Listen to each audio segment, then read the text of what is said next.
بسم اللہ الرحمن الرحیم۔ السلام علیکم محترم ناظرین۔ یہ ایسے سوالات ہیں کہ جن کے بارے میں ہم پوچھنے سے شرماتے ہیں، اور پھر جب بھی ہمارے ساتھ ایسا معاملہ پیش آئے تو علم نہ ہونے کی وجہ سے ہم اپنی نماز خراب کر بیٹھتے ہیں، بلکہ اکثر اوقات تو ہم ثواب کی بجائے گناہ ہی حاصل کر لیتے ہیں۔ قرآن مجید میں 100 سے زائد مقامات پر نماز کا ذکر آیا ہے، جن میں سے 80 مقامات پر صریحاً نماز کا حکم وارد ہوا ہے۔ جب اذان ہوتی ہے تو ہم اپنا کام کاج چھوڑ کر مسجد کی طرف رجوع کرتے ہیں تاکہ ہم نماز ادا کر کے اپنے گناہوں کی بخشش اپنے خدا سے کروا سکیں۔ حدیث مبارکہ میں ہے کہ اللہ تعالیٰ انسان کے اعمال کو نہیں دیکھتا، بلکہ اللہ تعالیٰ انسان کی نیت کو دیکھتا ہے کہ وہ کس نیت سے عبادت کر رہا ہے۔ نماز جیسے اہم فریضے کی ادائیگی کے لیے باوضو ہونا اور دوران نماز باوضو رہنا نہایت ضروری ہے۔ اس لیے ہم وضو کر کے مسجد میں نماز ادا کرنے جاتے ہیں، کیونکہ وضو کے بغیر نماز ادا کرنا ثواب کی بجائے گناہ کے زمرے میں آتا ہے۔ اس لیے ہم جب بھی مسجد میں داخل ہوتے ہیں تو باوضو ہوتے ہیں۔ نماز کے لیے ضروری ہے کہ ہم جس جگہ میں نماز ادا کر رہے ہوں تو اس جگہ کا پاک صاف ہونا ضروری ہے۔ وہاں روشنی ہونی چاہیے۔ اندھیرے میں نماز ادا کرنا جائز نہیں۔ ہمارا جسم اور کپڑوں کا پاک ہونا بھی ضروری ہے۔ نماز کو ادا کرتے ہوئے بھی ہمارا وضو برقرار ہونا ضروری ہے۔ اگر نماز کے دوران ہوا خارج ہو جائے یا جسم کے کسی حصے سے خون بہہ جائے تو ایسی صورت میں ہمارا کیا عمل ہونا چاہیے؟ آئیے کچھ واقعات اور احادیث مبارکہ سے معلوم کرتے ہیں۔ ایک دفعہ چند لوگ مسجد میں نماز ادا کر رہے تھے کہ کسی ایک شخص کی ہوا خارج ہو گئی۔ جب ہوا خارج ہوئی تو اس کی بدبو سارے کمرے میں پھیل گئی۔ جو لوگ نماز ادا کر رہے تھے سب کو معلوم ہو گیا کہ ہم میں سے کسی نہ کسی بندے کا وضو ٹوٹ گیا ہے، پر ان چند بندوں میں سے کسی نے یہ محسوس نہ ہونے دیا کہ کس کا وضو ٹوٹ گیا ہے۔ اس نے شرم کے مارے نماز نہ توڑی بلکہ نماز کو جاری رکھا۔ اس کا پردہ رکھنے کے لیے یہ چاہیے تھا کہ وہاں جو 2-4 لوگ نماز ادا کر رہے تھے وہ سارے وضو کر کے دوبارہ نماز ادا کرتے تاکہ اس بندے کو شرمندگی نہ ہوتی اور نماز کو پھر سے ادا کیا جاتا۔ پھر نمازیوں نے ایسا نہ کیا۔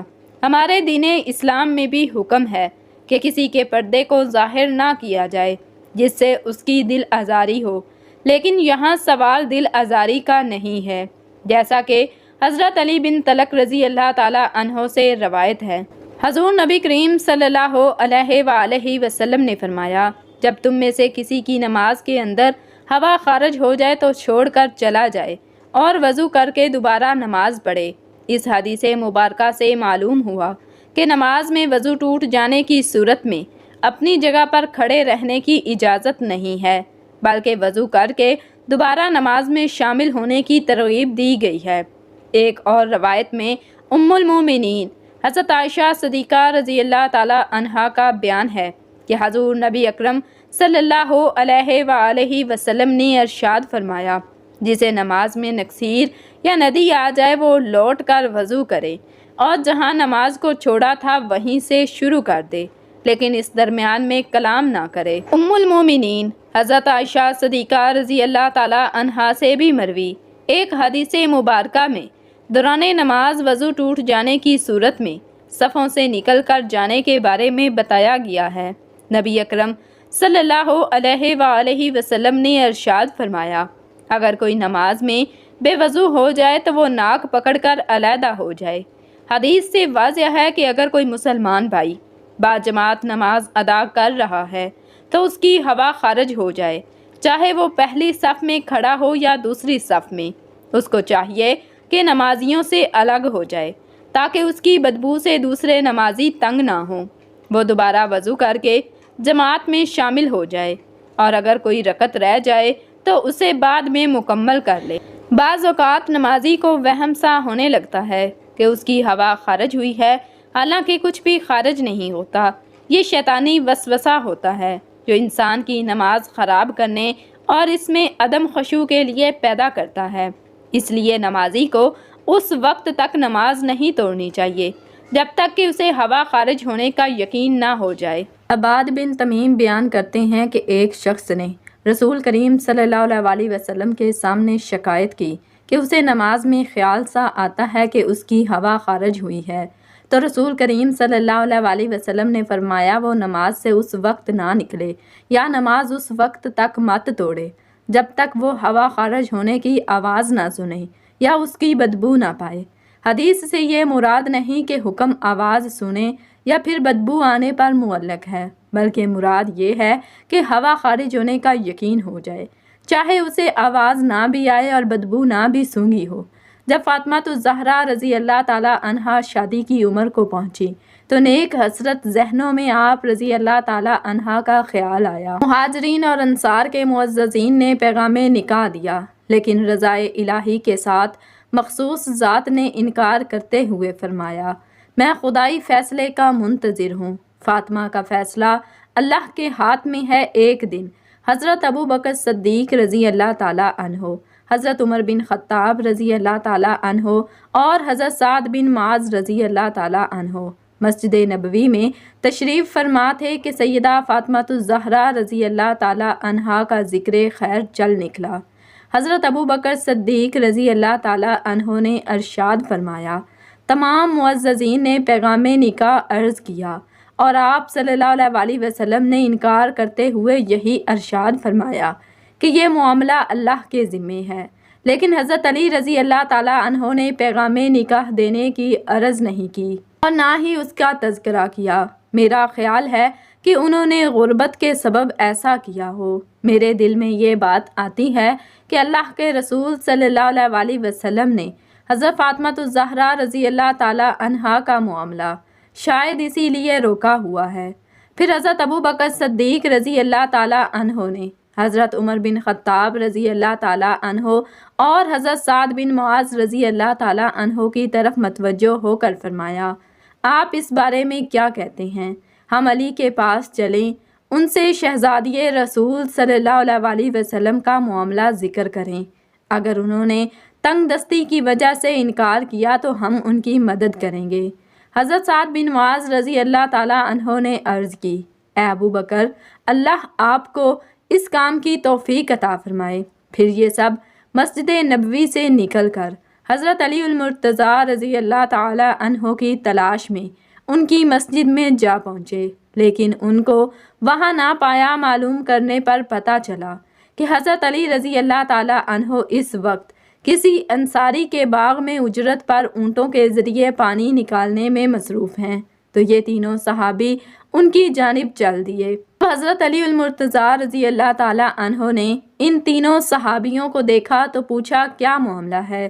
حضرت ابو بکر صدیق رضی اللہ تعالی عنہ نے ارشاد فرمایا، اے علی، بات یہ ہے کہ قریش کے معززین نے بنت رسول صلی اللہ علیہ وسلم کے لیے پیغام نکاح دیا ہے، لیکن آپ صلی اللہ علیہ وسلم نے یہ کہہ کر انکار کر دیا کہ یہ معاملہ اللہ کے ذمے ہے، اور ہم دیکھتے ہیں کہ آپ کے اندر ہر اچھی عادت موجود ہے اور حضور نبی کریم صلی اللہ علیہ وسلم کے رشتہ دار بھی ہیں، تو آپ کے لیے اس میں کیا رکاوٹ ہے؟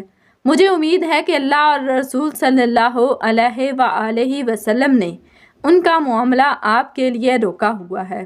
حضرت علی المرتضیٰ رضی اللہ تعالیٰ عنہ کی آنکھیں اشک بار ہو گئیں اور عرض کرنے لگے، اے ابو بکر، آپ نے مجھے ایسے کام پر ابھارا ہے جو روکا ہوا تھا، اور مجھے ایسے کام کرنے کی طرف متوجہ کیا ہے جس سے میں غافل تھا۔ اللہ کی قسم، مجھے شہزادی رسول صلی اللہ علیہ وسلم بہت پسند ہیں اور رشتے کے لیے میرے جیسا کوئی نہیں، لیکن غربت نے مجھے اس سے روک رکھا ہے۔ حضرت ابو بکر صدیق رضی اللہ تعالی عنہ نے فرمایا، اے علی، ایسا نہ کہو، اللہ کے رسول صلی اللہ علیہ وسلم کے نزدیک دنیا میں جو کچھ بھی ہے اڑتے غبار کی مانند ہے۔ پھر حضرت علی رضی اللہ تعالی عنہ نے اونٹ کھولا اور اپنے گھر چل دیے۔ گھر جا کر اونٹ باندھا اور جوتے پہن کر حضور نبی کریم صلی اللہ علیہ وسلم کے گھر کی طرف چل دیے۔ دروازہ کھٹکھٹایا تو حضرت سلمہ رضی اللہ تعالی عنہا نے پوچھا، کون؟ سرکار دو عالم صلی اللہ علیہ وسلم نے ارشاد فرمایا، اٹھو اور دروازہ کھولو، یہ وہ ہے جس سے اللہ اور اس کا رسول محبت کرتا ہے اور یہ بھی ان سے محبت کرتا ہے۔ حضرت سیدنا کلثوم رضی اللہ تعالی عنہا نے عرض کی، میرے ماں باپ آپ پر قربان ہوں، یہ کون ہے؟ آپ صلی اللہ علیہ وسلم نے فرمایا یہ میرا بھائی ہے اور مجھے ساری مخلوق سے بڑھ کر پیارا ہے۔ حضرت ام سلمہ رضی اللہ تعالی عنہا فرماتی ہیں میں اس تیزی سے اٹھی کہ چادر میں الجھنے لگی۔ میں نے دروازہ کھولا تو دیکھا کہ حضرت علی رضی اللہ تعالی عنہ کھڑے ہیں۔ انہوں نے اندر آ کر حضور نبی کریم صلی اللہ علیہ وسلم کی خدمت میں سلام عرض کیا اور آپ صلی اللہ علیہ وسلم نے سلام کا جواب دیا اور فرمایا بیٹھو۔ آپ رضی اللہ تعالی عنہ حضور نبی کریم صلی اللہ علیہ وسلم کے سامنے بیٹھ گئے اور زمین کریدنے لگے، گویا کوئی حاجت عرض کرنے میں حیا کر رہے تھے۔ سرکار دو عالم صلی اللہ علیہ وسلم نے ارشاد فرمایا اے علی، کوئی کام ہے تو بتاؤ، ہمارے ہاں تمہاری ہر حاجت پوری ہوگی۔ حضرت علی المرتضیٰ رضی اللہ تعالی عنہ نے عرض کیا یا رسول اللہ صلی اللہ علیہ وسلم، میرے ماں باپ آپ پر قربان ہوں۔ آپ جانتے ہیں کہ آپ نے مجھے اپنے چچا اور چچی بنت اسد سے لیا تھا۔ میں اس وقت ایک ناسمجھ بچہ تھا۔ آپ نے میری رہنمائی فرمائی، مجھے ادب سکھایا، مجھے شائستہ بنایا۔ آپ نے مجھ پر میرے ماں باپ سے بڑھ کر شفقت و احسان فرمایا۔ اللہ نے مجھے آپ کے زیر ہدایت بخشی۔ یا رسول اللہ صلی اللہ علیہ وسلم، دنیا اور آخرت میں آپ میرا وسیلہ اور ذخیرہ ہیں، اور میں یہ پسند کرتا ہوں کہ آپ صلی اللہ علیہ وسلم کے ذریعے اللہ میری پشت پناہ اس طرح فرمائے کہ میرا بھی گھر اور بیوی ہو جس میں چین حاصل کروں۔ یہی غرض کے لیے آپ کی خدمت میں حاضر ہوا ہوں۔ یا رسول اللہ صلی اللہ علیہ وسلم، کیا آپ اپنی لخت جگر حضرت فاطمہ کا نکاح مجھ سے کر دیں گے؟ ام سلمہ رضی اللہ تعالی عنہا فرماتی ہیں میں نے دیکھا کہ حضور نبی کریم صلی اللہ علیہ وسلم کا چہرہ خوشی سے کھل اٹھا۔ پھر آپ نے حضرت علی رضی اللہ تعالی عنہ کے چہرے کو مسکرا کر دیکھا اور فرمایا اے علی، کیا تمہارے پاس کوئی چیز ہے جسے تم فاطمہ کا حق مہر ادا کر سکو؟ حضرت علی رضی اللہ تعالی عنہ نے عرض کیا اللہ کی قسم یا رسول اللہ صلی اللہ علیہ وسلم، میری حالت آپ سے پوشیدہ نہیں۔ آپ جانتے ہیں کہ میں ایک ذرہ تلوار اور پانی لانے والے اونٹ کے علاوہ کسی چیز کا مالک نہیں۔ حضرت محمد مصطفیٰ صلی اللہ علیہ وسلم نے ارشاد فرمایا اپنی تلوار سے تم اللہ کی راہ میں جہاد کرو گے، لہٰذا اس کے بغیر گزارا نہیں، اور اونٹ سے اپنے گھر والوں کے لیے پانی بھر کر لاؤ گے، اور سفر میں بھی اس پر اپنا سامان لا دو گے، لیکن ذرہ کے بدلے میں اپنی بیٹی کا نکاح تجھ سے کرتا ہوں اور میں تجھ سے خوش ہوں۔ اور اے علی، تجھے مبارک ہو، اللہ نے زمین پر فاطمہ سے تمہارا نکاح کرنے سے پہلے آسمان پر تم دونوں کا نکاح کر دیا ہے۔ دین اسلام میں یہ حکم کسی جگہ بھی موجود نہیں ہے کہ اگر نماز کے دوران آپ کی ہوا خارج ہو جائے تو آپ اپنی نماز کو جاری رکھیں۔ اگر آپ ایسا کرتے ہیں تو آپ ثواب کی بجائے گناہ حاصل کر رہے ہوتے ہیں۔ نبی کریم صلی اللہ علیہ وسلم کی حدیث پاک سے ظاہر ہے کہ اگر نماز کے دوران آپ کی ہوا خارج ہو جائے پر آپ شرم کے مارے کسی کو یہ ظاہر ہونا نہیں چاہتے تو ایسی حالت میں اپنے ناک پر ہاتھ رکھ کر نمازیوں سے پیچھے ہو جائیں کہ میرے ناک سے خون بہہ رہا ہے۔ دوسرے یہ سب سمجھیں گے کہ اس کے خون بہنے سے وضو ٹوٹ گیا، اس لیے یہ دوبارہ وضو کر کے نماز ادا کرے گا۔ اس سے اس بندے کی عزت بھی رہ جائے گی اور نماز بھی ادا ہو جائے گی۔ ناظرین، ناک سے خون بہنے، ہوا خارج ہونے، قے آنے، یہ سب صورتوں میں وضو ٹوٹ جاتا ہے۔ اگر ایسا ہو تو نمازی کو دوبارہ سے وضو کر کے جماعت کے ساتھ ملنا چاہیے۔ جو رکعت باقی رہ جائے اس کو بعد میں ادا کرنا چاہیے۔ کچھ لوگوں کو یہ بیماری ہوتی ہے کہ ان کی بار بار ہوا خارج ہوتی ہے، ان کے ناک یا جسم کے کسی حصے سے خون بہتا رہتا ہے۔ شوگر کی وجہ سے پیشاب کے قطرے مسلسل گرتے رہتے ہیں، تو ان لوگوں کے لیے حکم ہے کہ وہ ہر نماز سے پہلے وضو کر کے نماز ادا کریں۔ اگر ابھی وضو کیا ہی ہے اور نماز کے لیے کھڑا نہیں ہوا تو اس کی ہوا خارج ہو گئی یا اس کو قے آ گئی تو وہ پھر دوبارہ سے وضو کر کے نماز کے ساتھ کھڑا ہو جائے، اور اگر وہ ایسا نہیں کرتا تو اس کی نماز قبول نہیں ہوگی۔